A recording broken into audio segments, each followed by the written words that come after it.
stream. I don't think you'd ever get away with replacing the channel logo, especially with that. Yeah. It's not a beautiful picture, that one, Joe. It's great. Honestly. Good afternoon, you wonderful human beings. Welcome back to the channel. Thank you so much for joining us on... Had the sound on the iPhone. Thank you so much for joining us on this fine Tuesday afternoon, you beautiful humans, for the Liam and Joe AoS show. Yeah. I'm thinking about cancelling the Liam and Joe AoS show, Joe. Yeah? Yeah. Because numbers. Because every single time I schedule a Liam and Joe AoS show stream, I lose 5 subs. It's mad, isn't it? It's fucking unbelievably petty. Yeah. I can't believe we're doing a show about something I don't want. Unsubscribe. It's like when White Dwarf had 2 fronts. Yeah. Like the front was like 40k fantasy and the back was Lord of the Rings. And people were like, no, I don't want it because they lose 4 pages. It's so unbelievable. I'm actually not cancelling the show for reference. But it just makes me laugh because we're not putting out any less 40k content. But whatever. Fuck them. Anyway, we're here to talk about some AoS stuff because it's the Liam and Joe AoS show. This is the brand new show. This is episode 3, I think, of the brand new show. Maybe 4. I think it might be 4. I think it might be like 5 if you include like an impromptu one. It'll be on the Wednesday. Yeah. Maybe. We'll talk about new AoS-based stuff. So if you're excited about 4th edition Age of Sigmar or you're AoS curious, this is certainly the show for you because we're attacking this as 2 people that don't know AoS 3 very well. We know a bit about it. Yeah. And we're coming into AoS 4. Excuse me. I think a lot of people will be, on that same journey. So I think it's really interesting for you to follow along and learn as we learn and read as we read. And typically what happens is I pre-read the article and then I read it out to you people over the course of the stream. And then you go, oh, I didn't know that. And I have kind of already digested it. So we're gonna be doing a bit of that today. If we haven't already, please make sure you hit all the magical YouTube buttons for us. Hit like if you enjoy the content, smash subscribe if you didn't already, and hit that bell notification icon if you want to be notified every single time we go live, or drop a new video. On Monday, we will be dropping a new video, but that will be for our Skull tier members and above, and it's the next instalment of the Sagas of the Great Hall, and it's a fucking saga, this one, Joe. It's a long one, isn't it? Joe sat next door. Actually, you can see you moving around between the wooden panels. Can you? I was editing, doing some of the editing yesterday. Yeah. He was here listening to it. He knows it's a lot. It is a long old saga. Yeah. Next time, I'll do it with my clothes off, like a peep show. Yeah, I'll cut a little hole in. Yeah, it's like an actual genuine. I think it's gonna be like 3.5 hours long. To be honest with you. Jeez. With Mr. the Peachy though, so I think it's allowed, right? Nothing but death. There are occasions where he starts talking, and I just let him keep talking. It's an interesting one. Yeah. So if you want to get access to that 5 days early, ! member, come and join us as a Skull tier member, or you might get lucky enough that someone gifts you one at Skull tier. Otherwise, it will go live to the general public on Saturday, so 5 days later it goes up to everybody because we're still not permanently paywalling any content. 7 streams a week, all out for free, and sagas that eventually go out for free, everything out for free all the time. We're just hoping that you think we're worth it, and so you'll do things like become a member, gift memberships, or super chat to the channel, which you can do all the way through this stream as well, if you so choose. You'd be very grateful. And today's also another special day. It's my wedding anniversary today, Jay. I know, it's mad. I'm here working. But it's okay. I know you're all like, shocked, Liam's working on his wedding anniversary. But Lucy's currently in town shopping for her outfit for tonight. Oh? Yeah. So she's off with the card, boop, buying herself clothes. What are you going to do when she turns up in one of those giant inflatable T-Rex outfits? As long as she's happy, Joe, I don't care. Yeah. The restaurant might be a little unhappy. Yeah. Or like a giant octopus with arms going everywhere, knocking over everyone's drinks. We almost never do anything fancy, Lucy and I, and our wedding anniversary is the one night a year where we book a fancy restaurant. The one time. Fancy. It's fancy, yeah. So I think Monocle. if she turned up in a T-Rex outfit, they probably wouldn't let her in. With a monocle. But you know what? It's 2024, Joe. You can identify as whatever you want to be nowadays. It doesn't matter. They have to accept it. What if the T-Rex outfit had a top hat and a cane and a monocle? And then... It's a fancy T-Rex now. Yeah, I feel like that would be okay. Anywho, yeah, so it's my wedding anniversary. So if you really want to celebrate with us, if you really want to be like, happy wedding anniversary, the best way you can do that is gifting memberships. Tedious link, it might work. Yeah. Like a super chat like Jill did. Jill did. Do you want to read out? I mean, I could do it right here, but... It's your job for these streams. I like you murdering every single person's super chat that they've paid for. Thank you, Jill. How very dare you acknowledge the existence of another game system? You are terrible shills. I will be writing to my local MP and raising a formal complaint with Stu Black himself. Bombardment. Read that last one properly. Please. Bombardment. There we go. Right. Slight segue. Talking about local MPs. It's the local elections at the moment. It is, yeah. Right, I'm going to vote for the one that doesn't put a million leaflets through my front door. Okay. Because it's just annoying now. Me. Yeah? I'm going to run for Prime Minister. Yeah? Yeah. You think you should? I think I should. I've got to the point now with local elections where I've stopped caring. I feel like you could be my Foreign Secretary, Joe. Yeah? Yeah. Yeah? I'd very much We won't get any trouble whatsoever. I'd like you to be my Foreign Secretary because I'd very much like to send you to other countries and just see how they respond to Joe. Yeah. And Yeah. I'll dress up in the most terrible version of their clothes. Always, yeah. Like get it slightly wrong. A vote for Liam is a vote for Joe as Foreign Secretary. Yeah. Like go to Bulgaria dressed in lederhosen. Warhagen says, AoS is cool, but I'm more bike curious. Thank you, Jeremy Blackenchip. For one, gift of membership. You are loved. Still need to get you a J-ped at some point. Yeah. I need to get you on 2 wheels. Yeah. I don't know. He hasn't argued this time, chat. He just said, yeah. I think I'd rather have an actual motorbike We can do that. than that, yeah. We can do that, but it's expensive, so it might take me a little while. We can do that. I want the motorbike from Captain America. Oh, no, you don't. No, you don't. It's a shit bike. What, the one he rides in Civil War? Which one's that one? One with he's got the shield on the front. I don't know. Looks fancy. Let me just have a look. I want to be able to drive around with a Captain America shield. I actually was instantly thinking about the ones in the most recent Batman film when they were bad bikes. So, okay. All right, cool. Or a Kawasaki Ninja. How you on the internet? No, that's not a thing. I mean, it is a thing. A Kawasaki Ninja. Yeah. It's the sports bike version. That's like the bike that every kid thought was the coolest bike ever. When Yeah, I used to have a ZX6RR poster on my wall when I was a kid. Yeah. But Action Man used to ride a Kawasaki Ninja. My dad belly doesn't make Kawasaki Ninjas very comfortable for me, Joe. Yeah. Mine's mouldable though. Is it? Mould Is it? it around. Are you sure? Or he's like a fucking Play-Doh machine? And then if I clench, it would grip on, like a. I'm just saying. Yeah. If I go to Motorcycle Live this year, I'll take you with me, and you can sit on one, and you'll be like, I don't want one of these anymore. I guarantee it. When we get to our age, you don't want a motorbike that leans you forward on your belly. It's not a very comfortable position. You need one where you sit upright like a lord. Okay. My lord. I'll have yeah. Right. One of them. Do you know, also, by the way, just for reference chat, slight aside, but relevant, on Sunday, I was in my garage cleaning my motorcycle. Yeah. And I have a little TV in there, and I put Hot Fuzz on. I haven't watched it for ages. Yeah. And I didn't realise how many of our things come from Hot Fuzz. Everything Comes from Hot Fuzz. Everything comes from Hot Fuzz. To the point where it's like we should probably get some kind of like royalties. Are you not wearing your new T-shirt? I no, because we ate before we came on. I didn't want to get. So you're saving it for tonight? I didn't want to get chicken on. You're going to wear it tonight? Yeah, I'll wear it tonight. You'll have to tell everybody this is available ! Merch, right? Cool. Anywho, like I said, today we are AoS curious. Before we jump into the article that was out on Friday, actually, Joe, this one, we're gonna say thank you to all those people that have donated. Yep. Thank you, Kazarian. Liam acknowledging people can identify as whatever they want. You'll make that incel hate Twitter list. At this rate. Don't. Oh my God. Joe is completely lost because he doesn't do Twitter. You don't do the Twitter, do you?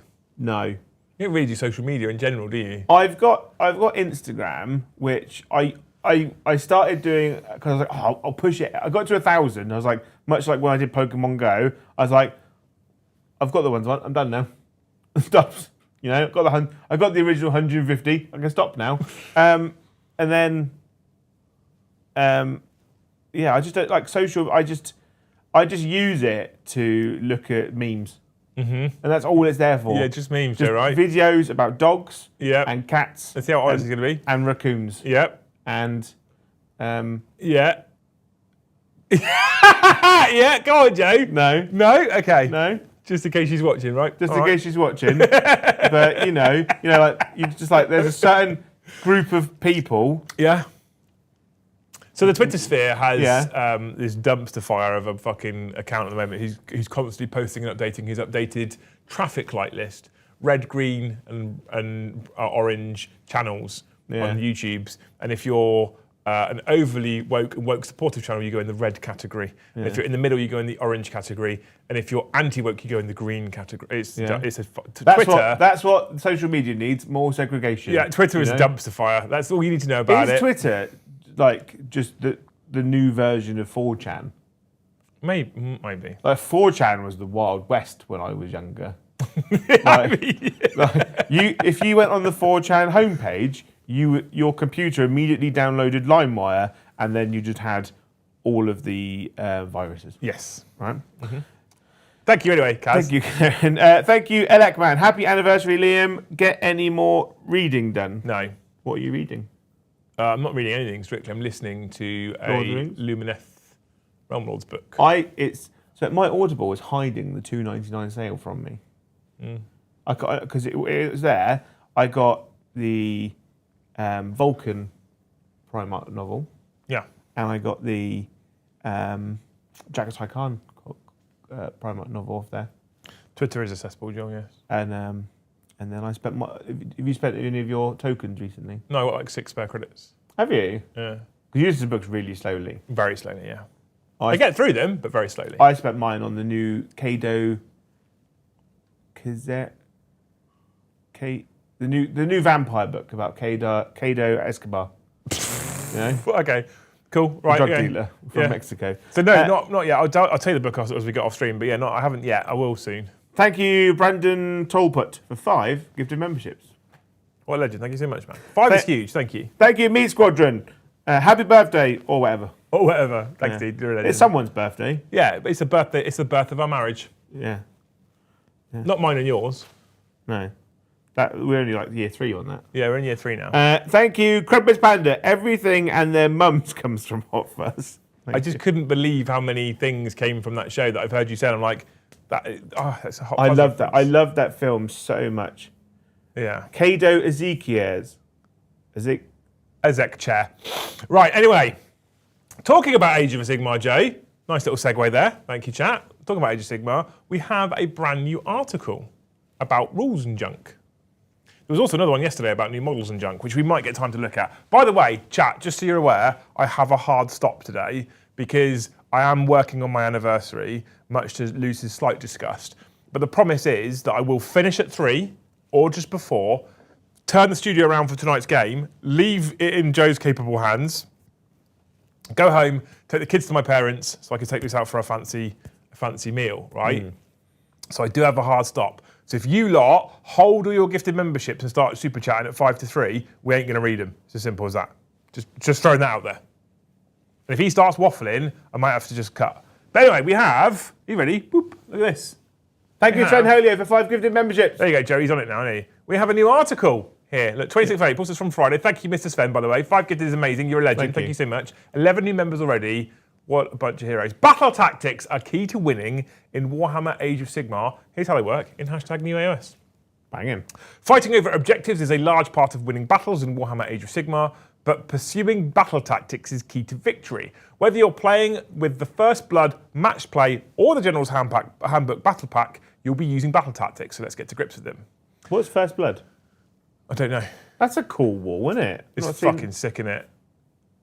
They've not released that, I assume. I don't know. I didn't think so. It's very Bone Reaper-y. I'm not a big fan. I like that. If you're new to Warhammer Age of Sigmar, battle tactics are secondary objectives that you want to complete each turn, whilst trying to secure objectives and slay your opponent's warriors.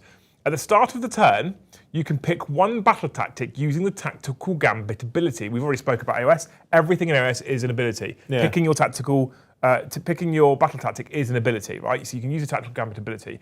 Upon completing that battle tactic, you'll be rewarded with 4 valuable victory points to supplement the 6 you can score each round from that game's battle plan. Yeah. Okay. Once per battle round, start your turn. Battle Tactical Gambit. You cannot use this ability if you went second in the previous battle round and chose to go first in the current battle round. So if you choose to double turn, you can't use this ability. Okay. Right? The effect, you pick one battle tactic that you have not yet attempted. You can attempt to complete that battle tactic this turn. So currently with 40k and the Leviathan, can we do a lot of comparing against 40k chat? just so people that play 40k, who are typically the people that follow the channel, kind of understand what the fuck we're talking about. So with Leviathan, you have two options, right? At the start of the battle, you pick two fixed secondaries out of a group of secondaries, which is smaller than your overall group, or you can play random. At the start of every battle, start of every turn in your command phase, you draw 2 or 3, and you try and achieve those cards. In AoS, it's very, very different.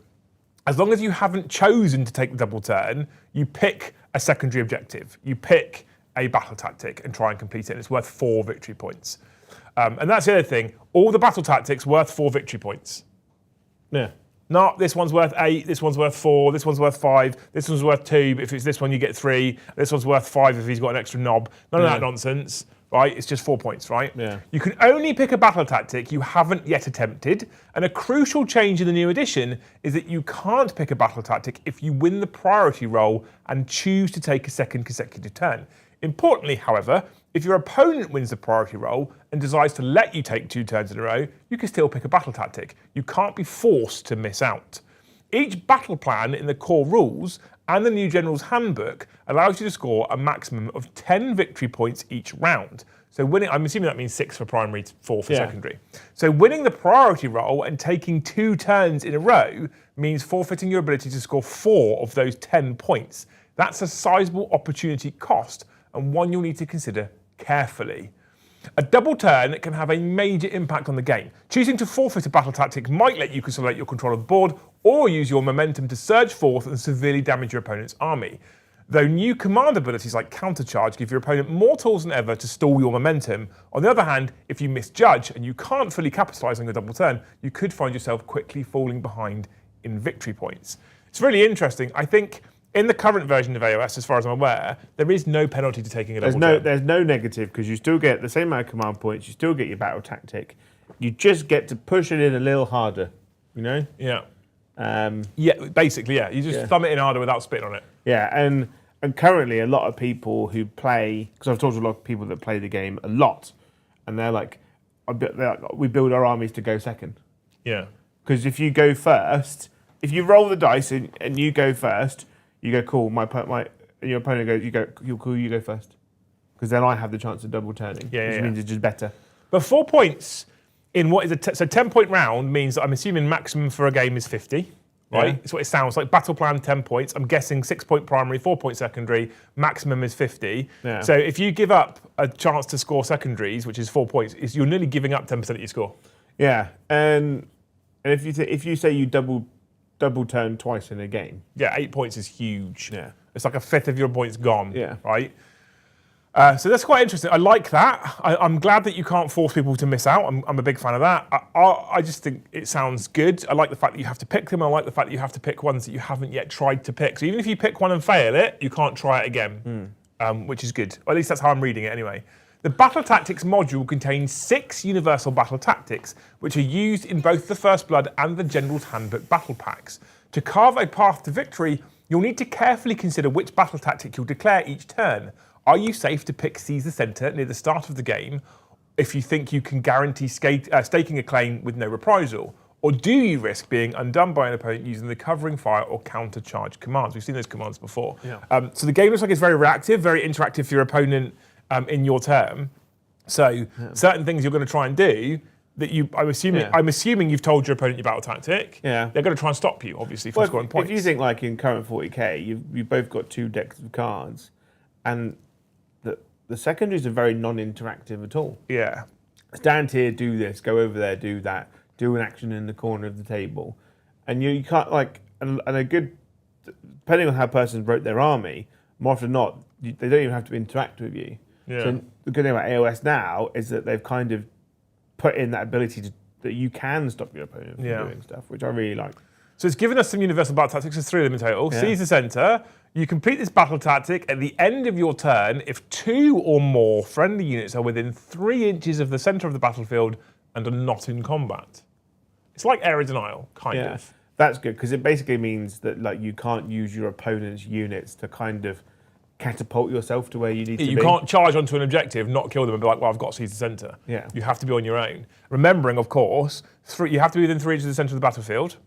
You can't be in combat. Combat range is 3 inches in AoS 4. So it's quite a big spec, quite a big bubble, Yeah. essentially, that you can't be in combat for, and you have to be within 3 to the centre. Take the flanks. You complete this battle tactic at the end of your turn if you have at least one friendly unit within 6 inches of each short battlefield edge. None of those units are wholly within friendly territory, and none of those units were set up this turn. So literally taking the flanks, right? This one, by the way, doesn't say you have to be out of combat. I think, right, we've said this before. We don't want Games Workshop to produce 2 identical game systems, I don't. right? And we don't want it to become, why doesn't 40k have that? But there's times when things come up with saying, I've actually gone, 40k needs that to fix the problem. So one thing I like about this secondary in particular, at the end of a turn, if at least one friendly unit within 6 inches of each short battlefield edge, none of these are wholly within a friendly territory, and none of those units were set up this turn. That's the important bit. None of these units were set up this turn. So it stops people building armies specifically around MSU deep striking small units. Yeah. So when you look at a 40k, I got 3 individual Ripper swarms at 20 points each as a deep strike. Why have you got them? Well, investigate signals. Deploy teleport homer. Deploy teleport. Behind enemy lines. Yeah. So behind enemy lines, deep strike, done it. Yeah. My opponent can't do anything about it. Yeah. That's actually, do you know what? When I read this on Friday, didn't even think of that. Legitimately didn't think of that. That would be a massive change to how people build 40k armies if they got rid of that rule. You'd probably see an increase in fast moving units that can move long distances or can like leapfrog enemy units. That's interesting, but actually, Joe. That would bring a return of things like assault marines. Look at you being all smart. Yeah. There's actually a brain there. You wouldn't believe it. Is there? Yeah. I didn't even pick up on that, and none of those units set up this turn because I don't know how prevalent things like Deep Strike are in AoS. Yeah. But I never actually thought about comparing it to 40k and be like, actually, would we like that kind of thing brought in to stop people from going, here's my deploy teleport homers unit, here's my, whatever. But because that secondary there also makes rules like, what's the deep strike in your opponent's turn rule? Rapid ingress. Rapid ingress, actually a worthwhile tactic. Because it's not that same turn. It's not in the same turn. So I'm going to rapid ingress my unit now in case I need to do it the turn later. Look at this guy. What's happened to you over the weekend? I drank water, I think. Did you? Yeah. Slay the Entourage is the third one they're going to show us. Pick a unit in the enemy general's regiment. You complete this battle tactic if that unit is destroyed this turn. So obviously that isn't any unit from your whole of the enemy's army, specifically in the enemy general's regiment, hence Slay the Entourage. Because the army building now, in case you missed it in the previous one, is that your army is made of like 1 to 4 regiments? 1 to 5? 1 to 5, I think. 1 to 5 regiments. Minimum requirements, 1 character, and then 1 to 3 units. Unless it's your generals, and it's 1 to 4. And there's 1 to 4. So your opponent's general could be just 1 model and 1 unit, or it could be 1 model and 5. Yeah. Crumpets Banner says, imagine an army spending all of its points on an army and not setting 200 points aside to put in useless, uncool chaff that scores points. Don't Crumpets Banner. Don't. So that Valentine says, Joe is a competitive wargamer we all want to be. Spoiler alert now, tomorrow's stream was about interactivity of 40k and how perhaps as a community we can think about improving it without changing it too much.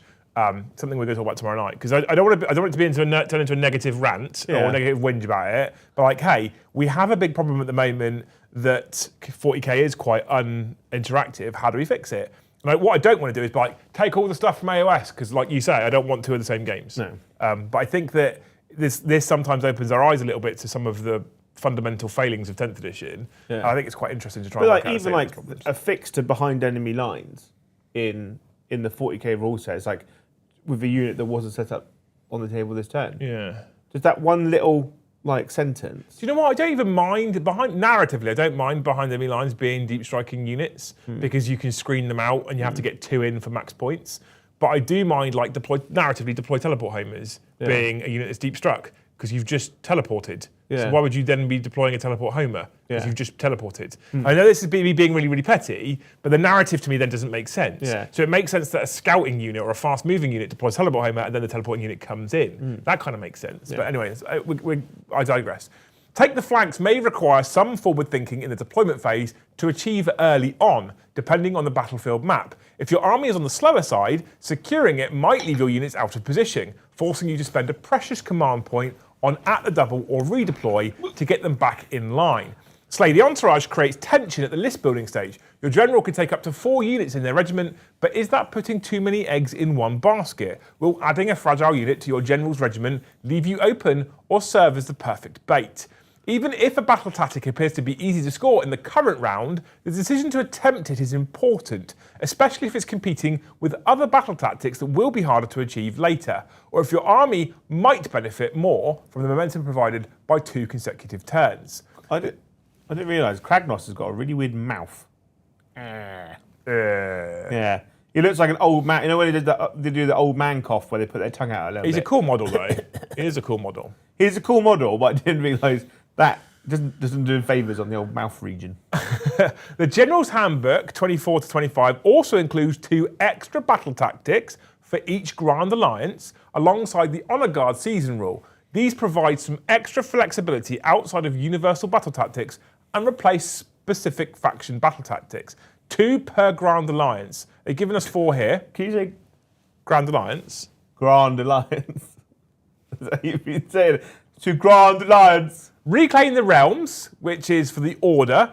You complete this battle tactic at the end of your turn if there are 1 or more friendly units wholly within each quarter of the battlefield and more than 6 inches from all enemy units. So it's engaged in all fronts, but you can't be in combat or really close to enemies, right? It's reclaiming the realms. The death one, marked for the grave, pick a non-hero enemy unit that has not had any models slain this battle. If there are no non-hero enemy units on the battlefield, you can pick any enemy unit. You complete this battle tactic at the end of your turn if that unit is destroyed this turn. Death, famous for the army that just keeps getting back up, basically looking to wipe another enemy unit out. I like these because they're not super easy to do either. Currently, so Chaos, Ordained Charge, pick an objective controlled by your opponent. You complete this battle tactic at the end of your turn. If 2 or more friendly units charge this turn, 1 or more of those units are contesting that objective and you control that objective. It's quite complicated, but clear enough, I think. And then Destruction, time to get stuck in. Pick 3 friendly units that are not in combat and are wholly within friendly territory. You complete this battle tactic at the end of your turn if each of those units is wholly outside your territory and used a fight ability this turn. I mean, that's quite easy to do. But what I like about these as well is, so far, complete end of your turn, complete this battle tactic at the end of your turn, complete this battle tactic at the end of your turn, complete the end of your turn, complete at the end of your turn, complete the battle tactic if this unit is destroyed this turn, complete this battle tactic at the end of your turn. Everything so far is you complete the end of your turn. Yeah. So you have your turn, you do it, you complete the end of your turn. Job done. Yeah. All right, very clear. Since all battle tactics are now part of the annual General's Handbook, the Warhammer Studio will have more opportunities to balance battle tactics and ensure a fair playing field as the edition progresses. Next week, we'll be pulling back the curtain on Spearhead, the Fast and Furious new game mode for Age of Sigmar, and learning more about the changes to endless spells, invocations, and faction terrain in the new edition. Perhaps there will even be a shiny new miniature. You'll just have to wait and see. So that is the battle tactics article, Jay. Yeah. It's good. It's good. It's really good. It's simple. They're not going, here's like 37 general secondaries, and then each section is getting like 6 each. It's just gone, here's 6, have 4 more, done. I like the idea that the so it's 2 per Grand Alliance. Yeah. Right. So I like the idea that every single player comes to the table with 8 battle tactics at the moment. Right. Yeah. There's a number of reasons why I like this. So first of all, you can't do all 8. No. So instantly you can, even at the list building stage, or even at the deployment phase looking at your opponent, you can be like, that one's out of the question, I'm not going to look to do that one. Yeah. So maybe you're playing a very slow-moving Nurgle army or something, you're like, you know what, seize the flanks, I'm not even going to try it. I'm going to keep that one out to the side, I don't want it. So I like the fact already that you have to pick 5, there's 3 that you can almost work around. it's a risk. Working, like building your list and deploying, going, I'm not going to even try those 3, is a risk. Yeah. On the off chance that you can't do one because of the way your opponent plays. But I like the fact that you've got 8, and if there's one that looks actually flat impossible to do for whatever reason, because of your opponent's army or whatever, like that's cool. I've still got enough. But what I like about the fact is that you pick them. I like the fact your that you pick turn. them as well. And because there's not many of them, it's not overpowered. Like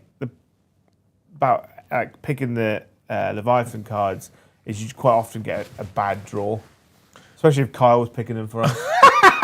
Because like he's got a special talent where he somehow manages to ignore all the good cards in the deck. Which you can circumvent by building an army that's designed to choose fixed ones. But I find that increases that non-interactivity we were talking about before. Yeah. The other thing that I really, really like is they've said that the battle tactics are all in the General's Handbook, which means that the annual, I think they said update in this article, the annual update of the General's Handbook means that they can change all of them. Yeah. And it looks like if they're in the General's Handbook, AoS, it looks like they're not duplicating. So it looks like it won't be in the core rulebook. So it's just in the General's Handbook. So when it's refreshed, it's refreshed, and that's the new version. The other thing that I like is a problem with, so I would argue that I actually prefer the 10th edition secondary system to the 9th edition secondary system, right? Yeah. And I'll elaborate. Yes, it perhaps has got a little bit stale. Yes, there's a ton of non-interactive ones. But the reason why I think I prefer it was because the 9th edition ones were kind of all over the place. And when the World Eaters Codex dropped, and I had my new World Eaters secondaries, it was turn up, get stuck in and fight, score maximum secondary points, right? Yeah. And there was wild imbalance where other factions, I looked at their faction secondaries and I was like, how the fuck do I do these, right? Now, by going 2 per Grand Alliance, just for you, going 2 per Grand Alliance means there's a total of 8 different secondaries away from the core that everybody gets access to. Yeah. I legitimately think that over a little bit of time, I can learn. So say I'm playing Order. My favourite is probably Lumineth or Stormcast. Let's say I'm playing Order, right?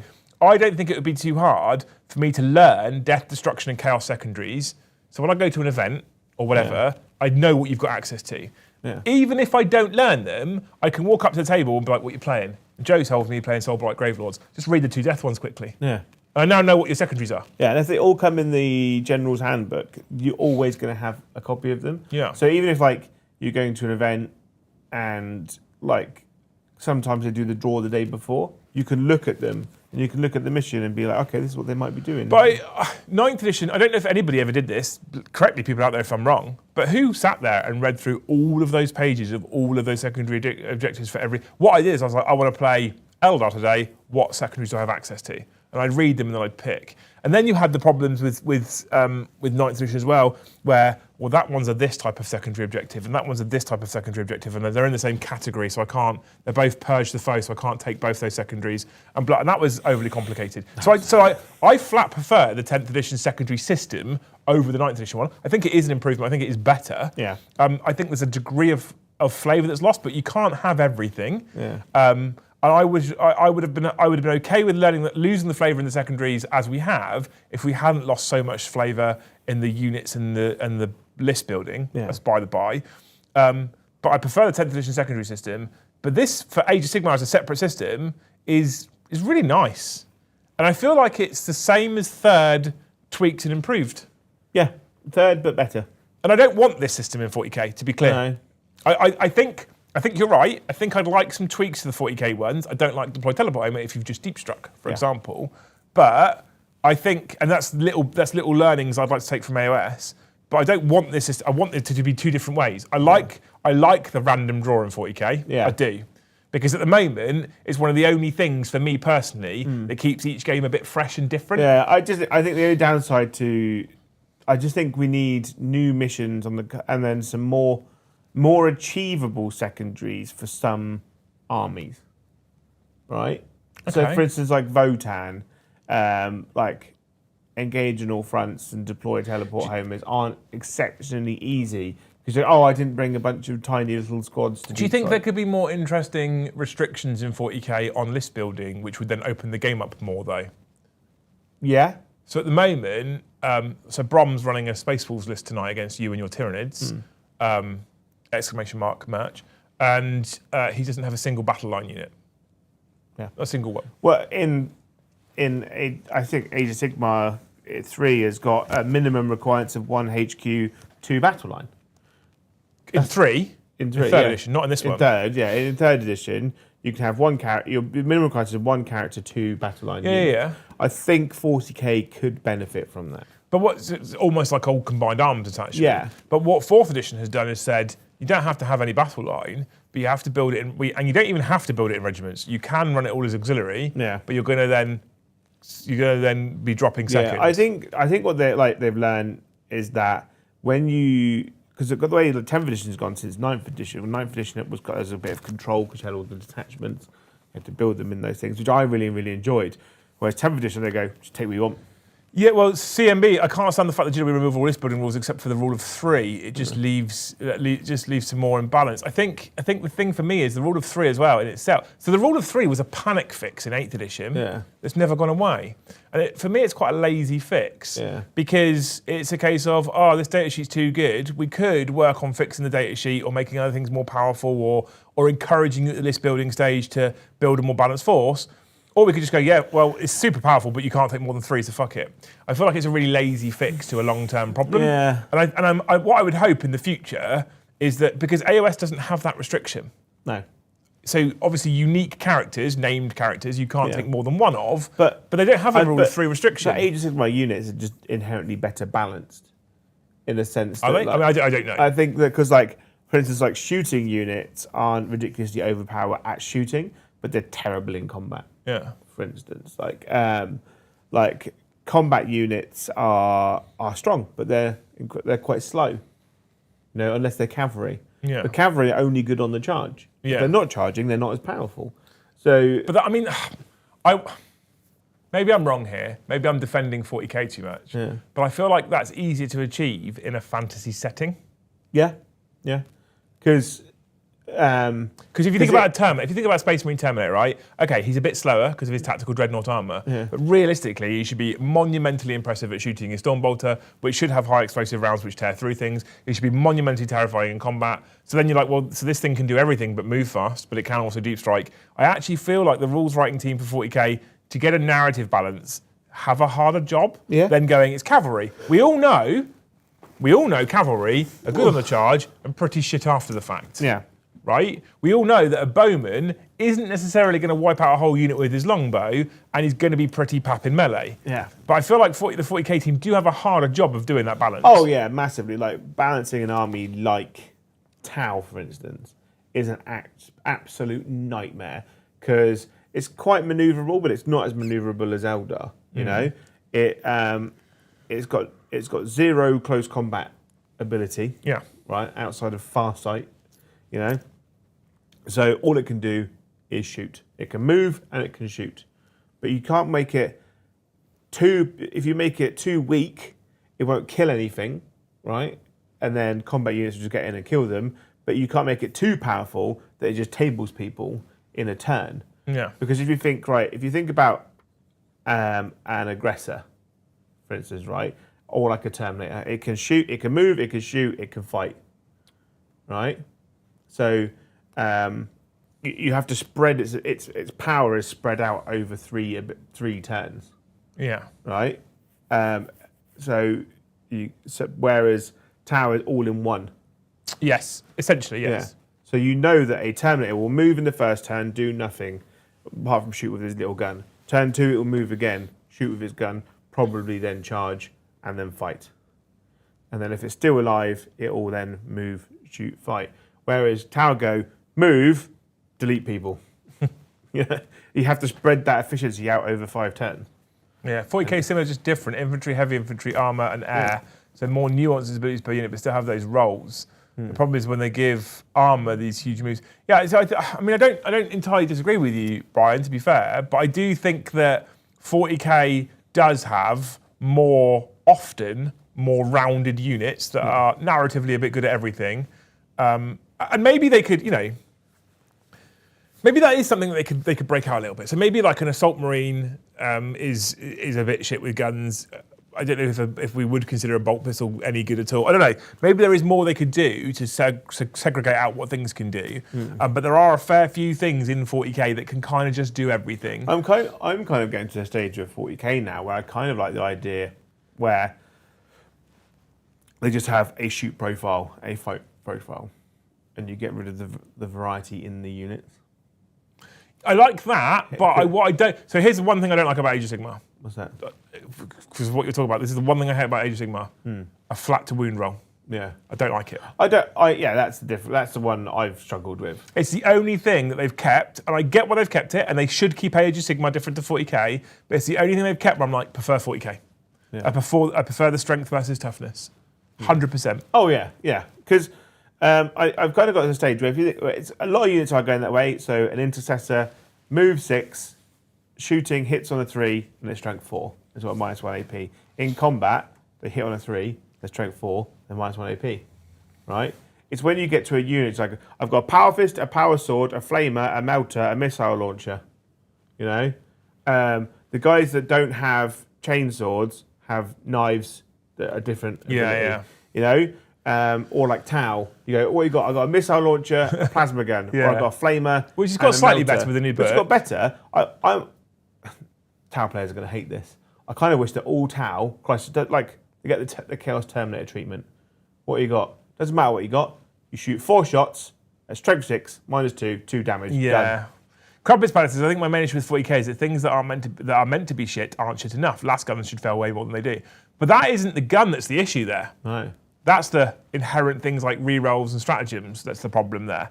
So las guns, strength 3 las guns shot by guardsmen with nothing else are shit.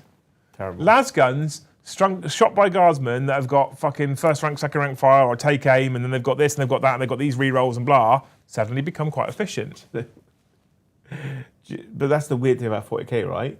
A guardsman with take aim has the same shooting profile as a space marine with a bolt gun, but a bolt gun is strength 4. Yeah. I know. But it's a grenade launcher. It's a full auto grenade launcher. It's one more strength chest. What do you want? What do you want, Jay? Some AP. More damage. You know? Something slightly more threatening. I like the fact that Primera's bolt rifles are AP -1, but Terminator's storm bolters aren't. That annoys me. Anywho, we've got some more stuff from the wonderful people in Das Chat. Thank you, Sven Holier, for 5 gifted memberships.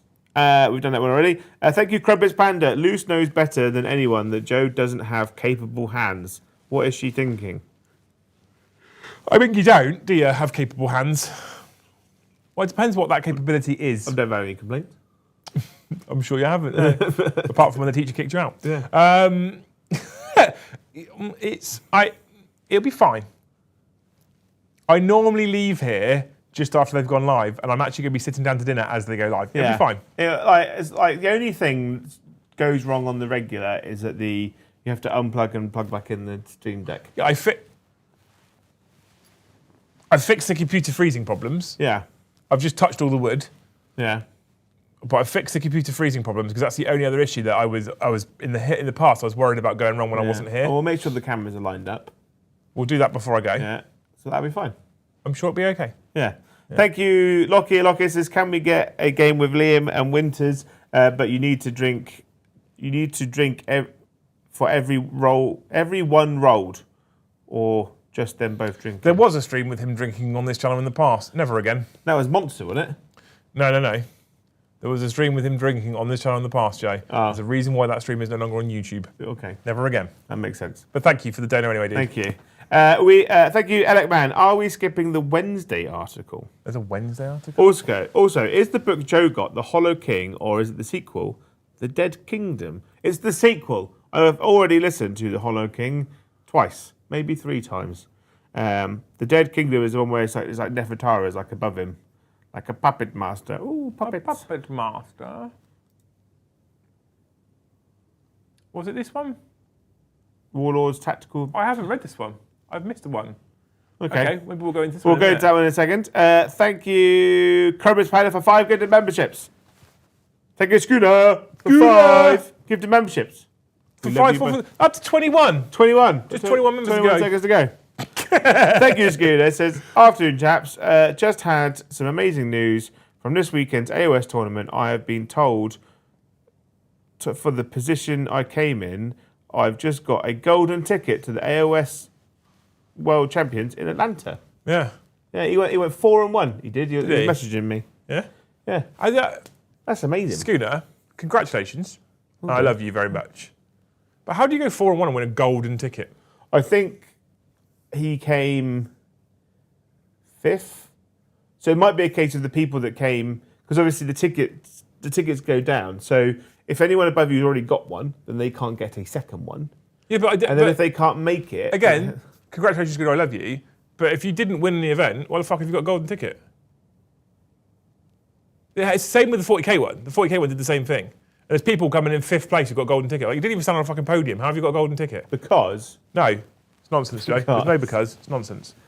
let him bask in some glory. Don't take this. Oh, massive congratulations, Schooner. But you shouldn't have it, right?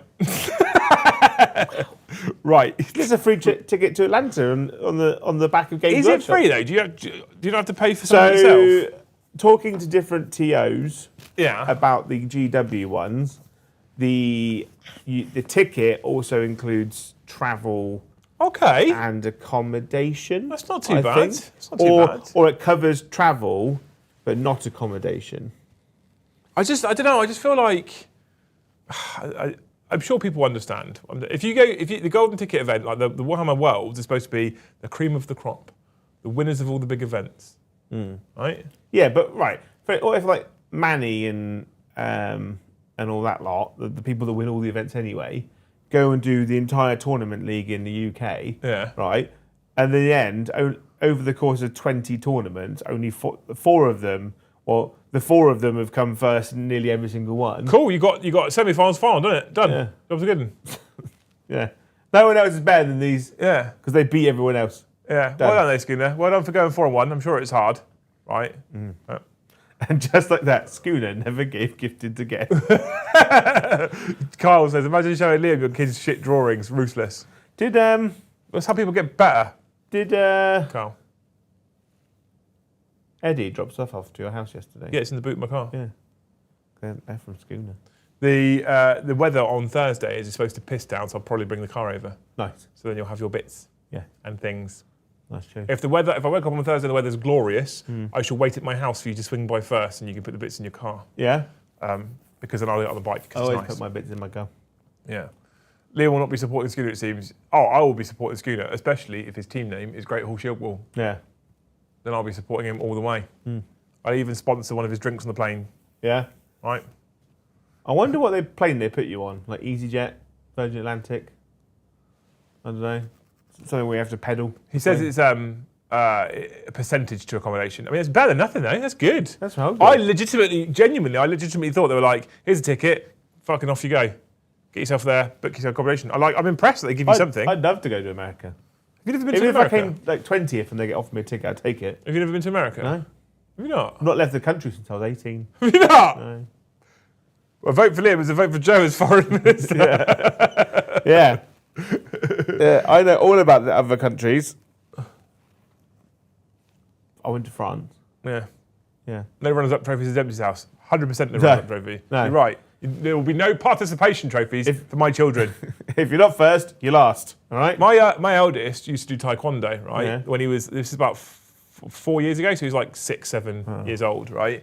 And kids taekwondo, basically when they do the gradings, right, they turn up and they give you the next coloured belt. And he got to a point where he just wasn't trying, paying attention, doing anything at all, wasn't doing anything properly. And I had to tell his instructor, if he doesn't do it properly on this grading, you do not give him the next belt. Yeah. Because he doesn't fucking deserve it. Yeah. That's how it should be. I remember at a judo. I used to have to fight for my gradings when I was at judo. I did a judo grading and I farted on the instructor. Just threw me over her shoulder and then landed on me, pushed out a fart. For a grading? Yeah. Why were you fighting an instructor for a grading? Because the person who was like my age group didn't turn up that day. And everyone was much, much smaller than I was. Okay, here's how battle practice. Sometimes I hear some stories about your childhood and I'm like, I think you were raised different to me. Very Here's different. how battle packs, battle plans, and the General's Handbook work in #new AoS. I've never been to America either. Skinny, you're going to love it. Flyby, we'll look after you, mate, don't worry. Warlords issue... he said of course it is. He said of course his team name is Great Hall Shield Wall. We'll have to sponsor him with something. T-shirt, hoodie, hat. We'll sponsor... Have you got... Trousers, pants. Tell me, Schooner, if you have yourself a Raven.gg shirt for Great Hall Shield Wall. Because what we'll do, because everyone will be really upset that I've just told Schooner he shouldn't get a shirt, shouldn't get a spot. What we'll do, if you haven't got one, we'll send you a Great Hall Shield Wall shirt from Raven, so you can wear it at the World Finals. And some balloons and some helium. So you can float some balloons above your head whenever you walk around. And a firearm to take on the plane. So everyone knows, yeah. We'll get you a shirt. Or if you've got a shirt, we'll get you a hoodie. Or if you've got those two, thanks.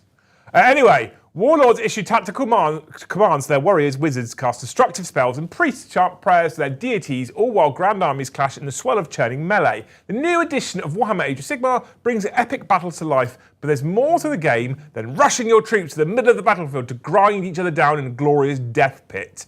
Battle packs and battle plans provide objectives to fight over and a framework for deeper battles, and they're the focus of today's article. All right, send him a Lichterbug. If he wants, I'll get the Raven shirt, right? That's the fancy one. Battle packs and battle plans. Before playing any game of Warhammer Age of Sigmar, you'll pick a battle pack. Spearhead, Path to Glory, Match Play, etc. This will tell you which advanced rules modules you're using and provides a selection of missions known as battle plans. So you get battle plans within each battle pack. And sometimes other modifiers on top of that. The First Blood battle pack is in the core rules for the new edition and uses all the advanced rules modules found therein. Okay. First Blood has a choice of 3 battle plans for games that last 4 battle rounds. You'll need to score more victory points than your opponent to win, and the scoring here is simple. At the end of their turn, a player scores 2 points for holding 1 objective, 2 further points for holding 2 or more objectives, another 2 points for holding more objectives than their opponent, and 4 if they scored their battle tactic. In the First Blood battle pack, each battle plan comes with a different objective layout and a unique twist. A rule that can alter how you score victory points, provide the underdog, the player with fewer victory points at the start of the round, with a boon or both. In the Stake the Claim battle plan, for example, the twist allows the underdog to choose an objective and prevent it from being controlled for a round. That's kind of cool, isn't it? So First Blood battle pack, battle plan 2, Stake a Claim. So it tells you where your objectives are: defender's territory, attacker's territory, 5 objectives, 1 in the centre, and then 2 in each territory. Yeah. 2 armies clash on land that is highly prized by both generals, so close to the key areas of control that rival warriors cannot help but come into contact no matter where they choose to make their stand. Twist. At the start of the battle round, if there is an underdog, a player with less victory points, they can pick 1 objective. That objective is no longer controlled by either player and cannot be controlled this battle round. I like that. It's cool. Kind of cool, isn't it? Yeah. First Blood is a fantastic framework for your first forays into match play games and an excellent tool for easy and balanced pickup games. But if you're after a knottier tactical challenge or want to start testing your mettle for tournaments, you'll want to play games with the General's Handbook, the first of which comes in the upcoming launch set. That's really good. For the first time ever, all of your battle plans, battle tactics, and the 2024-2025 season rules will be included in the launch set. So you'll have everything you need to start playing match play games right away. Let's find out what they look like. That's amazing, because what Games Workshop tends to do on the release of everything, they go, here's the book, here's the box set, buy these 4 boxes and these books and everything, and then you can do everything. They go, here is in 1 book. Yeah. Oh, thank you. Everything in 1 box. It's like a launch box. It's like the launch box everyone wanted. Yeah. Match play tournaments use the phrase, and I don't mean that just for 40k either. I mean for everything. Like, so often launch boxes don't get everything. No. You know what I mean? Not just for AoS, not just for 40k, but for AoS as well. Match play tournaments use the framework presented by the General's Handbook, and it's a great way of standardising events worldwide. It also provides extra tactical challenges in the form of season rules, which may alter how you approach building lists or your strategic decision on the table. Season rules is something I've never got my head around in AoS 3, but I've always liked the idea of. The fact that it's something that mixes up a bit and makes things a bit different. But I think it was a bit complicated. Well, you had it in 40k as well, because you had like the Octaris, didn't you? And it didn't really mean anything. But it literally meant nothing. Yeah, it didn't really mean anything. It meant we tweaked some of the secondaries. Yeah. The first of these books for the new edition of Age of Sigmar is the General's Handbook 24-25. It features 12 battle plans plucked from the past 8 years of competitive play and reimagined for the new edition, as voted for by the Warhammer studio, playtesters and tournament organisers. A thrilling trip down memory lane for veterans and a guarantee of robust battle plans for new players. Oh, that's good. I like that. Each game in this battle pack runs for 5 rounds. Oh, interesting.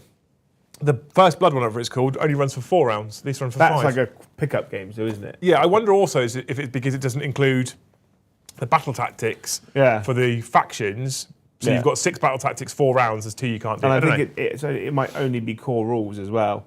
So and each battle plan. So each of these games battle pack runs for 5 rounds, and each battle plan explains the scoring rules and any twist that might be involved. Border War, a firm favourite from 2016, is back and gives us a glimpse at how scoring works in the new General's Handbook. Okay, all right, okay. It's a bit more complicated, this one. 2 armies approach the same battlefield, determined to capture the vital ground that separates their territories and, if possible, strike deep into enemy territory. Twist. Victory points scored by each player from controlling objectives are capped at a maximum of 6 per turn. Add 1 to hit rolls for units in the underdog's army if they charge this turn and are contesting the objective wholly within enemy territory. Each player scores victory points at the end of each of their turns as follows. 1 if you control the objective wholly within friendly territory.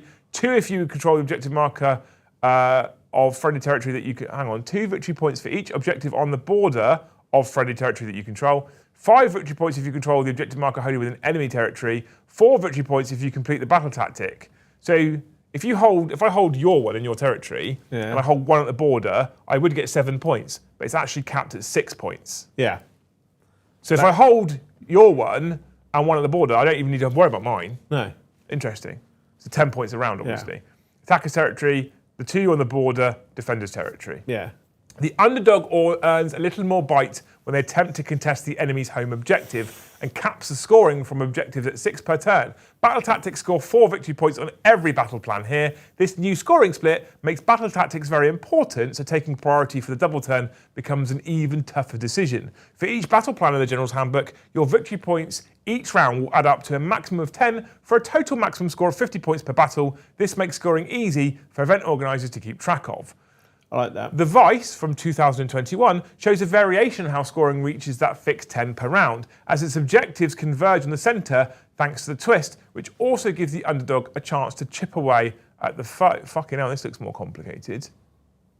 At the start of the second battle round, after determining which player is the active player must remove the 4 starting objectives and set up a new objective at each of the next locations shown on the map. At the start of the 4th battle round, after determining which player is the active player must remove the 4 objectives and set up 1 new objective in the location shown in the centre of the map. At the end of the turn, the underdog can pick 1 objective, inflict D3 mortal damage on each unit contesting that objective, roll separately for each unit. Each player scores victory points at the end of their turn as follows. 2 victory points if you control at least 1 objective. 2 victory points if you control 2 or more objectives. 2 victory points if you control more objectives than your opponent. In battle rounds 4 and 5, only score 2 victory points if there are no enemy units within 6 inches of the remaining objective. Score 4 victory points if you completed the battle tactic you choose this turn. And it gives you... The map can also be used for Border War, Focal Point... Oh, hang on. Battle Plan 4, Table 2, the Vice. This map layout can also be used for Border Vice, Focal Point, Shifting Objectives, and the Jaws of Gallet. So Games Workshop is actually giving you some terrain layouts. Here's a terrain layout, but also here's all the other missions it can be used. So for a TO, you could, I probably wouldn't do this, but you could then look at that and go, well, if I pick these 5 missions, just leave the terrain on the table for the whole fucking weekend, don't have to change it. Yeah. I know it works for every single one. And if you theme the tables, right? So one's a desert map, one's a jungle, one's a city, one's a, I don't know, underwater, because fish people, you know, the tables will look different, but the table layout is the same, you know what to do. But also, this mission, by the way, cool as shit. Is amazing. It's cool as shit, isn't it? Yeah. Objectives slowly moving in. Because you score at the end of your turn as well, because obviously if you score in your command phase, it wouldn't work in 40k because you score in your command phase. So if they move whilst you're on one, You're your command phase, you're fucked. But in this one, it means you're like chasing, and it means that the game gets smaller and smaller and smaller and smaller. I really like that. That's cool. I'm a big fan. Yeah. I'm a big fan. Schooner hasn't said if he's actually got a shirt yet, or if he has, I've missed Yeah, I it. think he has. It's he wears it all the time. Message me, Schooner. Message me. There are still rules for player-placed terrain, as with the current edition, but each battle plan comes with a suggested layout for terrain, and the core rules provide an extensive glossary of terrain features, noting which size they are classified as, and exactly which rules apply to them, which will give you a foundation to create balanced battlefields and provide event organisers with extra resources. What I would like to see from Games Workshop now, if they're actually giving suggested terrain layouts, is boxes of terrain with those terrain pieces in, especially if they keep it standardized as well. I have always thought GW in both 40k and AoS have missed a bit of a winner here with a singular box for both versions of the game, which is their tournament terrain, and they can make a set of plastic terrain which is done in their standard and their style and their quality, and it won't be cheap. No. But guess what? If you buy this box, you've got everything you need for a single table of terrain. This is the exact layout and the size of the buildings we use to playtest the game. All right. Lies and deceit. Yeah. Right. So like this is what we have decided is the size and shape things should be. So if you go to a tournament and the terrain is smaller, you can be like, well, we're not using standard tournament terrain. If it's much larger, cool, we're not using standard tournament terrain. But Games Workshop sets the parameters in which we should all live by, right? But also, with AoS, you don't need as much terrain either. So no, you don't, Joe. It's much more achievable to buy the box set. Did you see the Lord of the Rings one they're putting out? I don't want to talk about terrain. It's really expensive. nice. I've got so many boxes of terrain. I don't care. I want more. I've got so many boxes of terrain. More power. In that terrain room that we haven't even opened yet. More terrain power for Joe. Yeah, but they're like copies of what we've already got. That's boring. I want new things. Of course you do. I like new things. We haven't got the new Lord of the Rings terrain. It's pretty. How's that new desk you built this weekend? Oh, it's lovely. Is it? Yeah. Lovely work tool. Yeah. Yes. But it's not terrain though, is it? FYI chat, it's 2:30 in the afternoon here. I will be going in half an hour. If you're going to gift, say happy anniversary Liam, now's the time to do it.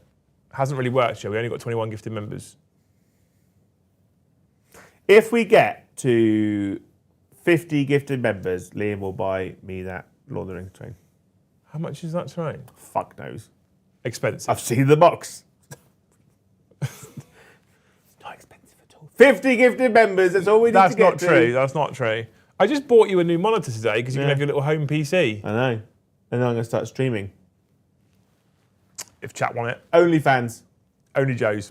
Only Joe's. Rules. The season rules add extra nuance and theming to your games. For the 2024-25 season, which kicks off with the release of the new edition, the defining rule is Honor Guard. This rule lets you pick from one of 3 powerful abilities to give to a single Honor Guard unit in your General's regiment. Since these abilities are chosen during the deployment phase, you can use them to adapt to your opponent's roster. Honor Guard. Your army can use one of the following abilities. It's not like, okay, I like it. This is good. Bodyguard. Declare, pick a friendly unit in your General's regiment that is not your General to be the Honor Guard unit. You can pick a unit in reserve. If you use this ability, you cannot use any other Honor Guard abilities. Subtract 1 for attack characteristics of enemy melee weapons while they are in combat with your General, if both of the following are true. The Honor Guard is wholly within 6 inches of your General. The Honor Guard did not charge this turn. Oh, that's so cool. That's pretty cool, isn't it? Do you know what this means, right? Right? Because I'm sad, and there's other people sad who are sad out there as well, which means that there's going to be a whole bunch of really cool converted Honor Guard models. Yes. Right? Like, if you play... even if they're just painted differently. If you play what are they called? The dudes, the lightning people. Soulblight? Not Soulblight. Sigma? No. Sigmarines. Stormcast. Stormcast, yeah. You run a lot of the same units, but you always run the same unit as the bodyguard. You're cool. I'm going to make these look cool. Give them some, I don't know, neckerchiefs. A pointy hat. Neckerchiefs, yeah. The defensive choice is Bodyguard, an ability that turns your Honor Guard into a human, Duardin, demon, verminius, etc. shield for your General, reducing the efficiency of their assailants while they're caught up in the brawl and melee, which is cool. General's handbook 24-25, found in the impending launch box, comes in a card format featuring season rules, battle tactics, battle plans, and scoring cards in a handy format. The standalone rules version will contain all of this, alongside the core rules, advanced rules, the latest rules for endless spells, and a tournament organizer pack for providing guidance for event organisers. Next, we'll be taking a look at some of the... Fuck me, there's loads. You get loads. This is also fun, but Warhammer Studio assures there's more to life. Age of Sigmar's equivalent to secondary objectives will have the whole article there. You note that grand strategies are not part of this match play season. Cool, there you go. Banging. I mean, honestly, I think at the moment, it's absolutely looking like a game that's going to feel very different to 40k. And it's kept its flavour. I've said this a few times. I was really, when they started talking about AoS 4, I was really, really nervous that it was. I categorically do not want two games that are the same but skinned different. Yeah. I don't want that. I want two different games. And I want to pick up AoS and know that I'm playing AoS, not just by the models, and pick up 40k and know that I'm playing 40k, not just by the models. Yeah. And I feel like with what we're reading now, with battle plans and battle tactics and all this kind of stuff, and battle bus and battle gardens and battle swords and all the battle words that they're using, I actually do feel like, at the very least, it genuinely feels like two different games that are still tabletop games with dice, but distinct enough to very much be their own game system. Yeah, I think it's great. There's stuff that, like, obviously because we play a lot more 40k and AoS is new, we won't see, because we got really excited when 10th edition came out, and then we played it a lot, and then we're like, oh, it has a few problems. Like, I hope, 100% I hope that doesn't happen with AoS 4. It might happen. But there are things, like common sense things in AoS that I'm really looking forward to having. Yeah. You know? Like what? Like the doing secondaries, you can't do it if you've built your army to have 1 million small units of deep striking. Yeah. You know? Being able to choose your secondaries. What I would like to see out of... Your own penis. See out of my penis? No, see your own penis. I can see it. Yeah? Mirror. No, it's just attacking me. It's just like... It's like one of those like inflatable punch bags. You threw me off now. What is a second Leviathan deck, right? Yeah. Right, which you could use as part of the season, or right, you create some kind of deck building experience. So you take both decks, because the new deck I would like to see same amount of cards for a season, but they're all different. But you pick... And they run those for 6 months. And then in 6 months' time, they go, you can take both decks that you have got and just make a... Deck of 15 or whatever. Deck of 15, deck of 16 cards. Right? Obviously, no duplicates. Don't be a twat. But, like, make a deck for yourself. Cho's rule on life, don't be a twat. Don't be a twat. You get so much further. Right? I've been to Maelstrom tournaments. I loved Maelstrom. They were great. I did a couple, and I went to the tournament, and then we were scoring up at the end, and our points hadn't quite mixed. Like, and they were going, cool, we'll go through the secondaries, and he pulled Assassinate, and then he pulled a few more, and he pulled Assassinate again, and I was like, really? Really? So I went to the tournament organizer, and I was like, he got through the deck, and he was like, oh, he's got duplicates in here. So he was a naughty boy. He's very naughty boy. But I mean, I don't disagree with you, but I don't. I mean, I think actually that sounds really cool. I like the idea. So if you're an Eldar player, you pick secondaries over the two decks that require you to be in certain table quarters or doing actions in places. Whereas a World-Eaters person or a Flesh Tearers person, you might. But I want the combat stuff. I want to be able to kill stuff on objectives. I also think that part of what they could just do flat with 40k in general is just re-release Maelstrom of War. So do you want to play tournaments? Here's Leviathan. And I think Leviathan needs a refresh version now, or we're coming up to it needing a refresh version of the new mission pack. So rather than Leviathan, it's the Behemoth mission pack or whatever, right? But I also think that, because I think Leviathan is getting a bit stale, but because it's realistically the only the formalised way of playing at the moment, you can make up your own rules and missions. Yes, you can play Crusade. There's lots of things you can do. If you want to, but in terms of a structured way of playing from GW specifically, all we have is Leviathan. Yeah. So I think actually even just flat releasing a Maelstrom version of the game, essentially similar to what we used to have. I miss about Maelstrom was the whole objective 1, whole objective 2, numbered objectives. And you could pick one that's the other side of the table, and you could pick one that you're right next to by pure chance. Because like having ones like just hold an objective in no man's land, hold your own one. You go, cool, I'm already on one, doesn't matter. Wherever it goes, you could just sit there and you go, cool, I'm going to defend. Wherever it goes, oh, actually, you need to get one that's on the other side. You're like, oh, how do I work around this? What do I do? From a content creation perspective, Maelstrom was an absolute goldmine. Yeah, it's great. Absolute goldmine. Bane Rowland, by the way, do you know what he did, Joe?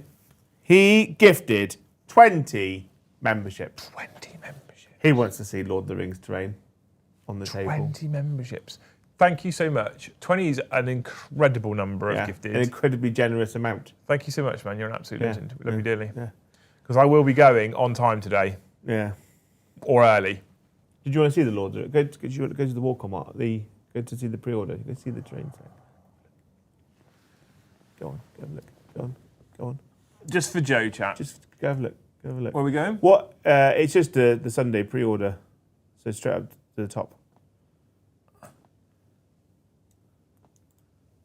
Oh. Just click on the walk on button.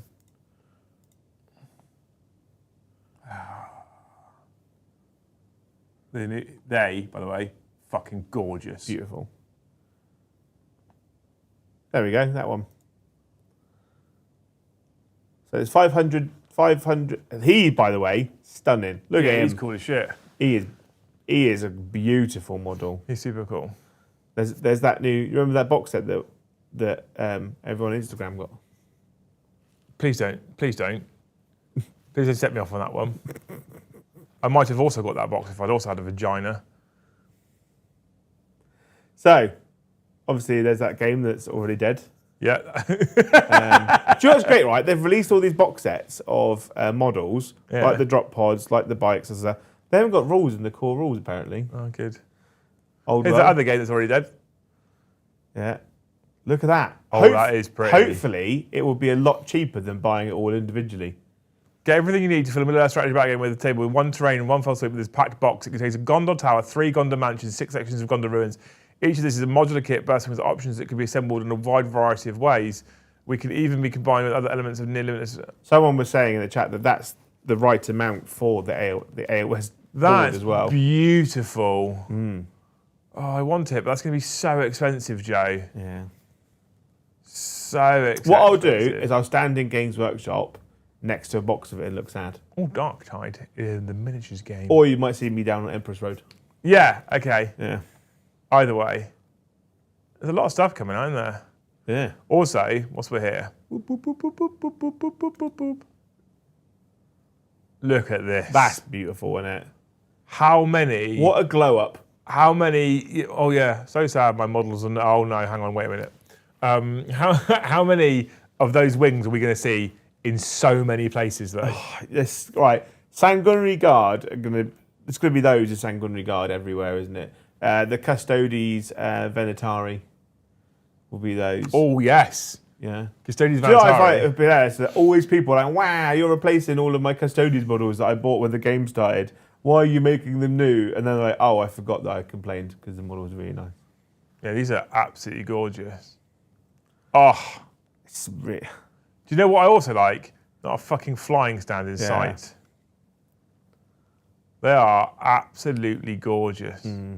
Shield walls of liberators clad in sleek new Thunderstrike armour are ready to defend Sigmar's realm against a tide of craven clan rats, while elite Reclusians stride forth into the fray, their lightning-scorched souls wreathed by innumerable reforgings. The Stormcast Tunnel's reinforcements aren't stopping there. Like a meteor scarring the heavens, a new unit appears. Like the Liberators before them, Prosecutors are classic Stormcast Eternals that hark back to the dawn of both Warhammer Age of Sigmar and the in-universe Age of Sigmar, and they've been reimagined in a slick new style for the new edition, carried aloft on flickering flame-like wings which replace the sunburst design of old Prosecutors, are Sigmar's vengeful hunters with unique crested helmets, elegant javelins, and robust circular shields. These, I mean, I remember the old ones were just like spikes sticking out, weren't they? Yeah. Which were cool, I like them. They were cool. Nightmare to paint. Were they? But, and they're in your colours as well that you want to do. It's fucking gorgeous. These deadly area warriors have always been at the forefront of Sigmar's wars, but their duties have become increasingly dangerous as time has passed. The cursed skies that Be'lakor conjured across the realms have the nasty ability to trap the souls of Stormcast Eternals, torturing them in a roiling mass of malevolent energy and preventing them from returning to Azure for reforging. And the high-flying prosecutors are uniquely positioned to suffer this fate more often than their foot-slogging comrades. Hang on, this as well. Boop. Oh, that's a pose. Boop. Boop. Boop.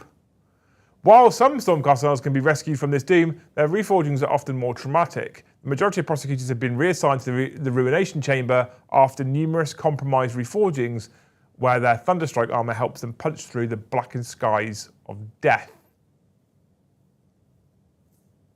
Oh, it's all One benefit of this cycle of death and resurrection is that the souls of the Ruination Chamber are so hardened that even the ruinous powers can struggle to find purchase. And some of the more destructive energies in the mortal realms often have no effect on them.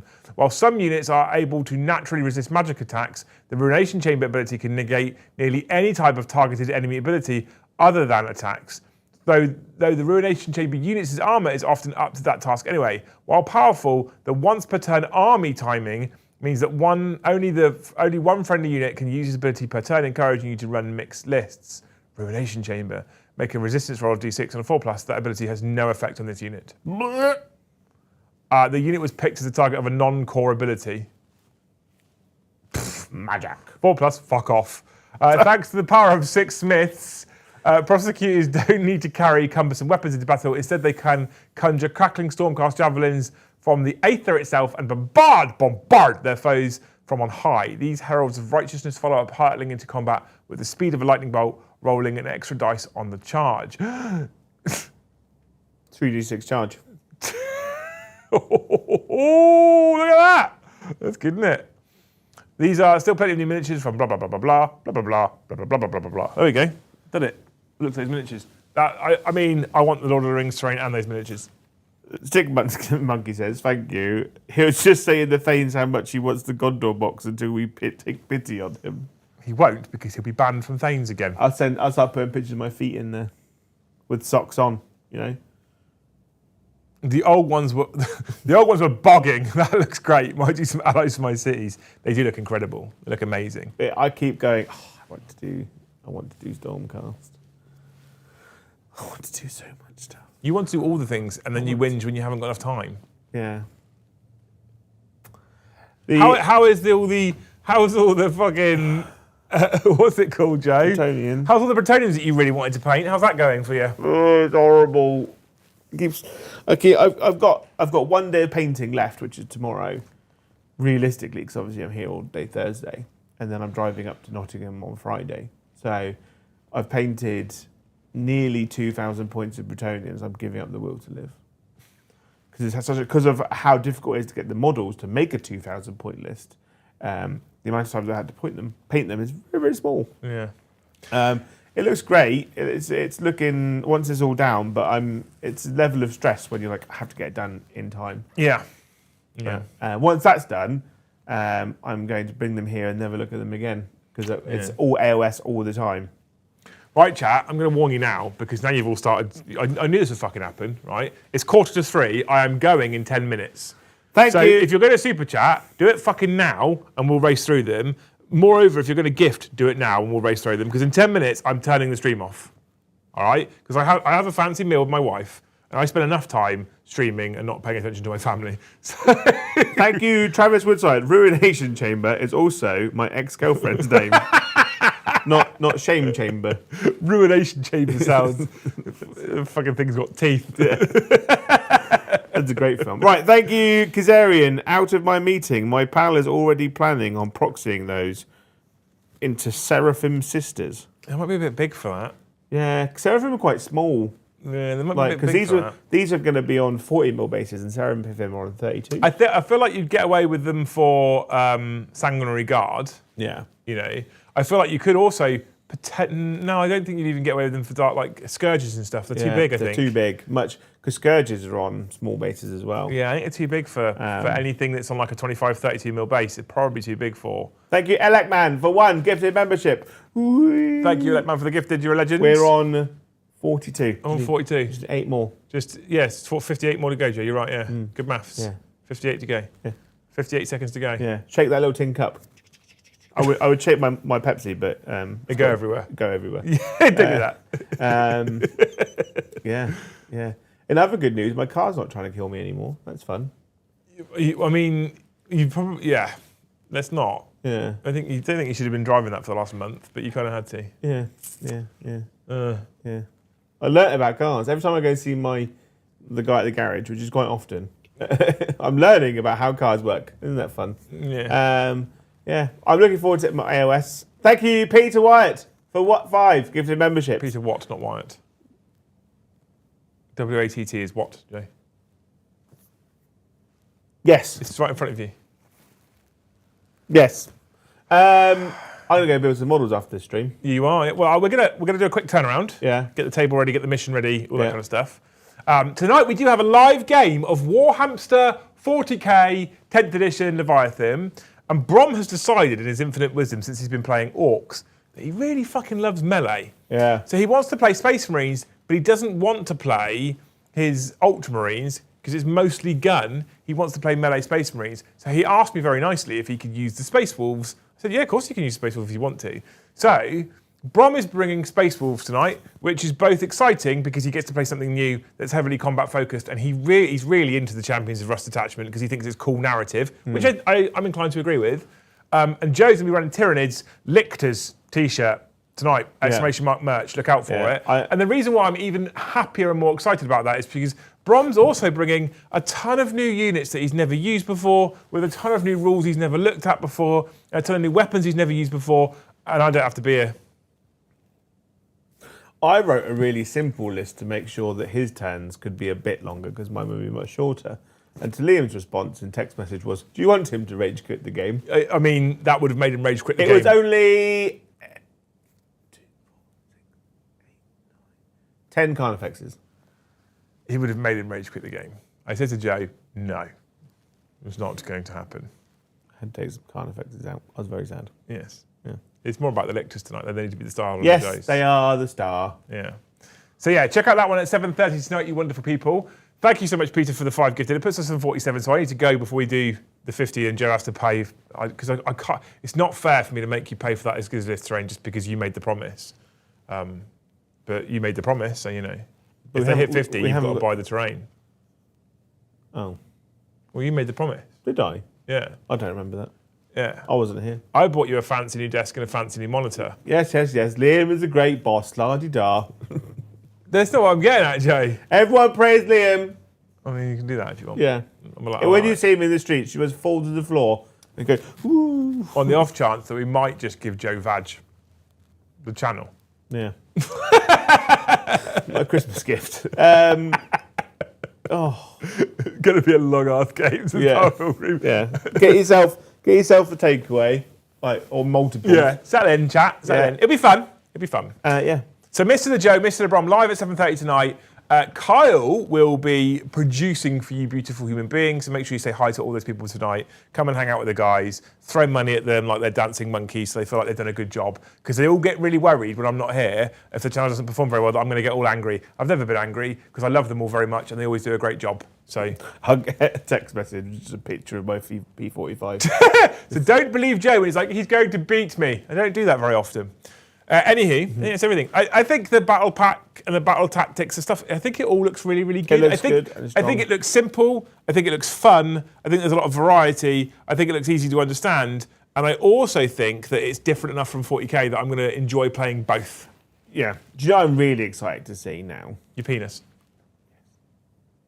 I'll get it out now. No. No, I'm really excited to see what is going to come in this box set. Right? Oh, the starter box? Yeah. I mean, it sounds like there's going to be a lot in it. It sounds like a lot. I'm nervous because of how much it sounds like there's going to be in it. I'm nervous of the price. Our starter box is great until it's £300. I can't imagine that they'd go over 150 quid. Logically, 150 quid in today's economy is a not justifiable price, but it depends on what you get in it. it's 30 gifted members, Joe. Yeah. So, that shows how generous the people are that gift more than that. Yeah. But if you think like if you look at that box set and go, there's no reason not to buy this. Or if I buy this box set, for 150 quid, or I don't know, from Element, it'll probably be cheaper, right? For like 120 or whatever. Right, if I buy this box of 120 quid, am I saving 120 quid in the future if I was to keep both halves? Well, I also think as well that the real bonus for any starter box, I think Leviathan didn't quite get this right, but the bonus for any starter box is if you can buy the starter box and then you've got everything you need to play some games. Yeah. And Leviathan, it was a bit weird. Like things like the Apothecary Biologus was go in the unit. a weird inclusion, right? Yeah. Beautiful model, cool model, weird inclusion because he can't join any unit. It's like the Tyranid Warrior Prime can join units, but you can't join any of units in the box set. Yeah, exactly. So that's where I'm like, if AoS does it right, then and AoS doesn't have the issue of characters joining units as far as we've seen so far, touching all the wood again, hoping that doesn't become a thing. If AoS does it right, then I feel like it's a good box when A, a person buys it without wanting to give half of it away, and B, when they do buy it, they can get the contents out with their kids on the table and actually play some form of game, spearhead this new version they're talking about that they're going to talk about this week. That's cool. So, yeah, I think also it would be a good comparison to, which was the Third Ed box set. For Dominion? Yeah, Dominion. Dominion was a bit of a divisive box set as well, wasn't it? Because it had really beautiful Stormcast models in it, and then it had the weird Marmite Swamp Goblins. So I love the Swamp Goblins because I feel like they're Tolkien-esque orcs, but I can see why people wouldn't want to buy the box. I didn't like them when I first saw them, but the more I was around them and touched them, I was like, actually, they're really nice. The biggest problem that they had is that I think they were painted the wrong colour. If they were in like the Uruk-hai ruddy red-brown, okay, maybe. Then I think people would be like, oh, I see what you're going for now. But I also think that that's opens IP infringement. Yeah, it opens up for a whole bunch more criticism, right? But I think that would have been a lot better for them. But yeah, so obviously I'd always see just boxes of everywhere like it wasn't selling. What I'd like to see is this new box set come out. I want to see it everywhere, but I also want to see loads and loads of people with it. I agree. Because if it's really successful, if this box set has everything that we need in it to play the game, and you never need to buy anything else afterwards apart from like army books or whatever, you go, Games Workshop, I go, cool, from now on, this is the format we're going for. Yeah. That's what I want to see. Mint it. I like it. Alekman has said, my prediction for the Skaven is Warplock Giselles, Clan Rats, Weapon Teams, Rat Ogres, and some heroes included in Claw Lord on Brood Horror and the new Engineer. My prediction for Stormcast is 10 new Liberators, 3 Reclusians, 3 Prosecutors, the Mounted Hero, and a Ruination Chamber hero on foot, maybe 1 or 2 other heroes. Then, thank you for the 2, he says, thoughts on my starter box prediction? We can't comment on starter box predictions. Well, we don't know.